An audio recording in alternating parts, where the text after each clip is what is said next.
Rovers trying to do the unthinkable this weekend and try to score a bloody goal. And in fact, can they actually manage to salvage a win? We'll take a little look next.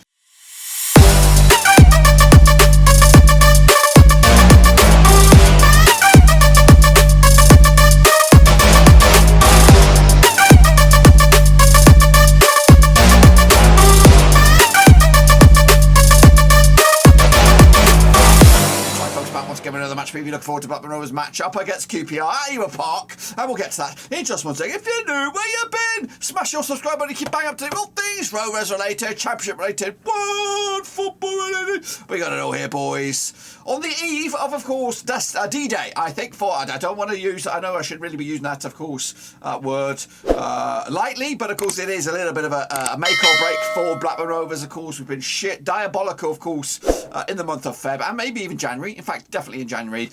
This is, of course, Rovers' final match of February, and hopefully can we end it on a high. Of course, looking forward to another monstrous month of football to try and save our season. Take a look at all of it in a minute. Of course, big shout out to my VIPs and other patrons, guys. Thank you for your love, and of course, behind the scenes. But anyway, let's jump in the deep end. Of course, show you what I'm on about. That's right, Rovers against QPR is the early kickoff on Saturday. We are less than 24 hours away as of recording, so we're going to get into there with the meat of the matter. So this is, of course, Blackburn Rovers. They play their game at the Ewer Park. Of course, 31,367 can be in attendance. We'll be lucky to get 20. Of course, Mowbray will be the manager there, of course. Lennon, get back there. Lennon will be the Capitano. The nearest match for us, Preston North End. The most distance we'll travel, AFC Bournemouth. We've done that last season. 15th, 21 at the start of the season, and 10th was my pick at the start of the campaign. Let's take a look at our recent run, and then shall we? Of course, not great, is it? Haven't scored a goal in the last 5. Absolutely criminal stuff. We were free scoring in 2021, and we've been an absolute damp squib since, of course, the turn of the year.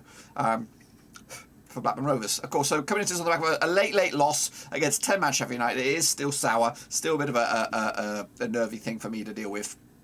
Prior to that, not a bad point against West Brom on the grand scheme of things, but before that, our last home game was a 2-0 loss. So when you look at that now, I just spotted this. The last 5 games, 4 of them have been on the road, so that's pretty tricky, you know. And we did pick up a couple of tricky points against West Brom and Luton on the road. Now, of course, I think after this game we take on Fulham, and I don't really want to look too much ahead. But after that, there is a string of 3 or 4 games, or maybe I think definitely 3 games at home. So maybe if we can put the foundations in today or this week, and then maybe we can get back to where we want to be.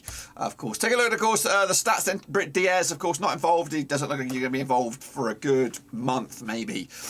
So Gallagher, it is time to fucking shine, sir. You've got 6 goals this season. You could get double figures if you get your arse in gear and get the goals in. Starting with a zinger chicken dinner against QPR. Kadra, of course, got 4 goals. Dogs got 4. Take Diaz out of it, and yeah, we are a little bit light in the goal scoring department, and I think that's definitely a monstrous area that needs to be rectified next season. And if you look at QPR, I don't know their fitness standards, but they've got Charlie Austin, they've got Gray, they've got Lyndon Dykes. That's 3 strikers who could easily get double figures at this level. And I'm not even talking about the Ilias Chairs and of course the other creative members of the team there. But we are relying on Diaz. Gallagher is a hit and miss. Kadra, Dolan, 4 goals really, and I know they're not all, well, at least Dolan's not really playing that many games, but it is a massive shortcoming, of course. Buckaroo's got 11 yellow cards, 8 for Lennon. Rothwell's got 4, and Travis also got 8. 8, yes, there. Rothwell also with 8. Of course, Reds, Lennon, Nyambi, and Van Heck. Hopefully, no more than that, of course. It's me, so I'm running solo today, but of course this is my team news. I've gone with a little bit of a mix-up here. I'm using the whip, cracking down on the boys here. Kaminsky, Lennon, Wharton and Van Heck, they are decent back. They've got a good understanding, those guys, so we're going to change it up. I was a little bit rusty and a bit of collapse against Sheffield United. Picker remains on the left, Naomi on the right. In midfield, I've got Travis and Johnston. So Rothwell to the bench. You know what? You got to be cool to be kind. And I've got Giles on the left hand side. I've got Dolan on the right. Kadra, you're also got to earn it. So does Buckley and Gallagher down the middle. That's me. I'm going all out on it. But I know Mowbray will probably stick to his guns. But to me, you have to change it. 5 games without a goal, you've got to go for something a little bit different. And so I've gone with a little bit different different on this one. Of course, the stuff heading out to this game here, of course, the Rovers will take on Fulham next weekend. Not looking forward to that one, but maybe a chance somewhere in your belly to bounce back, of course, and get the result against Fulham. I just want to spoiler alert. We will be releasing a podcast on the week heading into that game, so make sure you check it out. It'll be a Blackburn Rovers related podcast. Hopefully we're going to do one episode every couple of weeks. So yeah, we're building up to this game, but we're talking about a lot more stuff than that. After that, then it's Millwall at home, Bristol City at home, Derby County at home. Chance for us to get back on the board and get some points. Then it's Reading on the road against Paul Ince. It's the Paul Ince derby over at Majewski. But of course, all eyes on QPR right here, right now. They do play their games at Loftus Road. 18,000 on a good day. Mark Warburton is the manager. The Capitano, I'm not too sure who it is. Is it Dickey? I'm not too sure. But anyway, the nearest match for them is Fulham. The most distance of the travel will be Middlesbrough. Last season they were 9th, 25-1 at the start of the season. I have had them at 3rd for the best part of the season, and of course I still think they're in the mix well and truly to finish in that category as well, which of course is the unluckiest number in the game, really, because you don't get automatics. You've got to go into the playoffs probably on a bit of a whimper, but 3rd is what I go on with on this.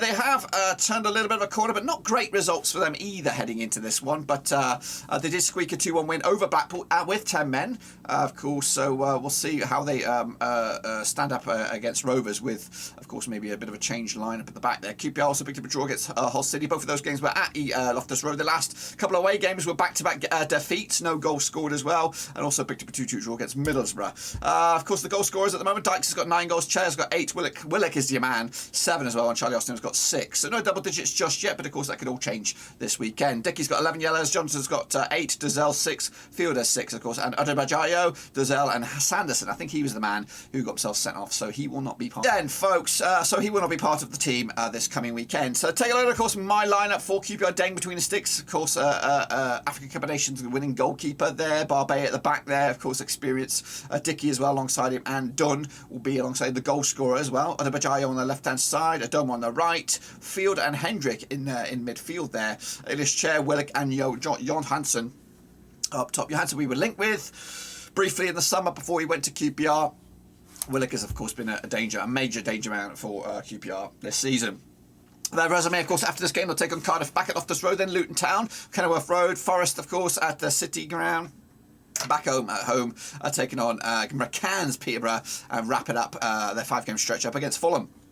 2nd of April there. April Fools. Kicking off forward, let's take a look at the stats. Then, of course, Rovers on the left-hand side in the orange-blue, of course, the other side for QPR. Possession-wise for Rovers, 42% of all of our possessions in the middle third, 29% going forward, 29% going in the back. As for QPR, 31% in the defensive third, 41% moving forward, or actually in the middle third, and 27% moving forward. And when we have the ball, we come down the right-hand side 41% of the time, 36% down the left, and 23% down the middle. As for QPR, they prefer the left-hand side too, 41% of the time, 35% down the right, and 25% down the middle.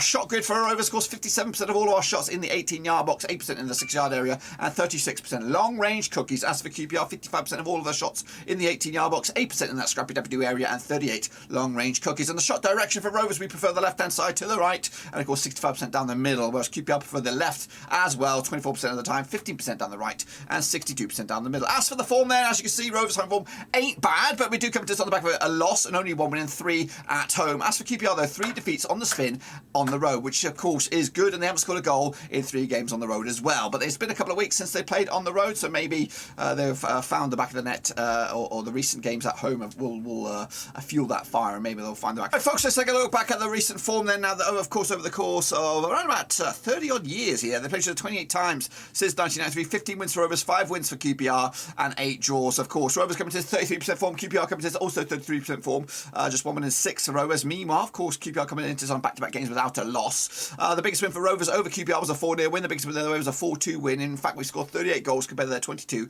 over the course of those 28 games, which works out around about 1.36 goals game ratio and a 0.79 goals game ratio for QPR. The recent form, though, at Ewood Park was of the last 6, 5 wins. Of course, the Rovers are just 1 draw, so that's good juices to kind of go off for Blackburn Rovers. Of course, that one and only draw was back in 2016 with Hope Akpan, goodness gracious me, on the score sheet with, of course, Leroy Fur on the other hand. hand. So 4 wins on succession. Of course, we are a bit of a bogey side for them, as of course the last 6, though, of course, both home and away. QPR did beat us earlier this season. They come into us on back-to-back wins. Both of those games were down at Loftus Road. But last time we played at Ewood Park, it was a 3-1 win for Rovers. Diaz, Armstrong with the brace. Lyndon Dykes the only goal for QPR. Let's take a look at, of course, some other stats and figures then. Of course, we both played each other. Well, we both played 33 games so far this season, on average, picking up a goal a game. They pick up more shots than we do, 12 to our 11. That's, of course, both, again, home and away. Both 2 yellow cards apiece, 5 corners as well, on average. We're better in the air, they're better on the ground, also better with their passes as they do. As for our home form versus their away form, we both pick up 2 goals on average when they're playing away and when we're at home. So realistically, it looks like they play better on the road, or score goals on the road anyway. 13 shots for us when we're at Ewood Park compared to 10 when they're travelling. 4 corners apiece on average. Again, better in the air, they're better on the ground, and also better with their passing. But that's no surprise to me. How about, of course, the goals a game? Goals per game. 49 goals they've scored, QPR. That's when you look at our record earlier in the season, we were banging them in. We were streets ahead of the average team in the Championship, but now they've surpassed us with that stat. We've only got 45 goals. We've gone on a barren run of 5 games without a goal, and that's just scraping the surface a little bit. When we open it up a little bit more further than that, I think it's only 2 goals this calendar year in the league. Absolutely criminal stuff. 29 through open play for us, 7 through set pieces, 4 counter-attacks, 4 penalties, and 1 OG. We've had 4 penalties this season. Well, we did have one just last week. Garbage. Cadro, let's not talk about it. So QPR, 49 goals, 34 through play, 10 set pieces, double-digit set pieces. That is, of course, a monstrous stat that we've got to be careful of. 3 counter-attacks, 1 penalty, 1 OG. We have a conversion rate of 12%. They have a conversion rate of 12% as well. Picking up a 1.5 goals a game, 1.4 goals a game as well. That's both home and away, remember that. As for goals conceded, they have conceded more than us, 38 times. We have conceded 34 times, which, of course, is finally a little bit of we've rectified that little horrific stat then. 25 for open play for both of us, 6 set pieces for both of us. They have conceded 4 penalties, 4 counter-attacks, 2 penalties, 1 OG. Rovers, 1 apiece down the bottom there. Conversion rate above 9% as well. Let's take a look at what we can expect from the game. Rovers, of course, we didn't get to play last weekend against Millwall at Ewood Park, so that was postponed. Maybe that was a blessing in disguise because Millwall have been on a good bit of form. But anyway, Rovers' strengths, counter-attacks, finishing, score chances, creating long shot opportunities, creating chances through individual skill, creating scoring chances, aerial duels, and stealing the ball from the opposition. Our weaknesses, though, keeping possession of the ball, avoiding offside. Our style of play is attacking down the right, long balls, taking a lot of long shots, being very, very aggressive, a consistent first 11, which needs to change, and also opponents play aggressively against us. QPR, though, their strengths, of course, attacking down the wings, creating long shot opportunities, finishing scoring chances, counter-attacks, coming back from losing positions. That's, of course, something we aren't good at, and stealing the ball from the opposition. The weaknesses, though, stopping opponents from creating chances, avoiding fouling in dangerous areas, defending against counter-attacks, defending against long shots, defending against through ball attacks. Their style of play is down the left-hand side, possession football, short passing, and playing in their own half. The forecast, Rovers will score from a fast break situation. QPR will steal the ball from the opposition, and QPR will dominate possession. Blackburn will score a long shot and will create many scoring chances.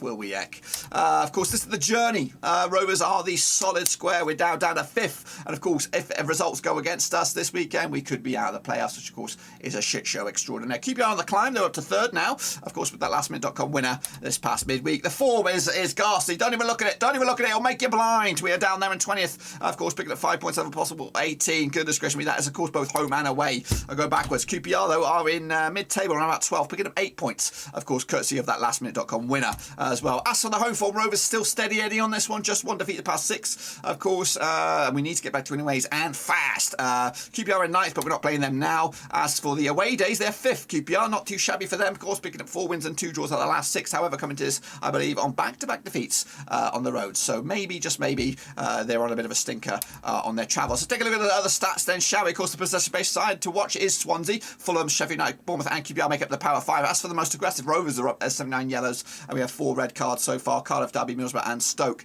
Aerial duels, Stoke, of course, leading the charge, 54.9. Rovers, of course, 2nd, 53.4. Millwall, Cardiff and West Brom. Shots per game, Fulham lead the charge on that one. West Brom, Coventry, Sheffield United and Middlesbrough, and pass accuracy, Swansea, Fulham, Sheffield United, Bournemouth and QPR. As for the resume this weekend, of course, Peterborough will take on Hull City, Barnsley against Middlesbrough, Birmingham against Huddersfield, Cardiff against Fulham, Millwall against Sheffield United, Blackpool against Reading, Coventry against Preston, Luton against Derby, Nottingham Forest against Bristol City, Bournemouth against Stoke, and on Monday night it's West Brom against Swansea.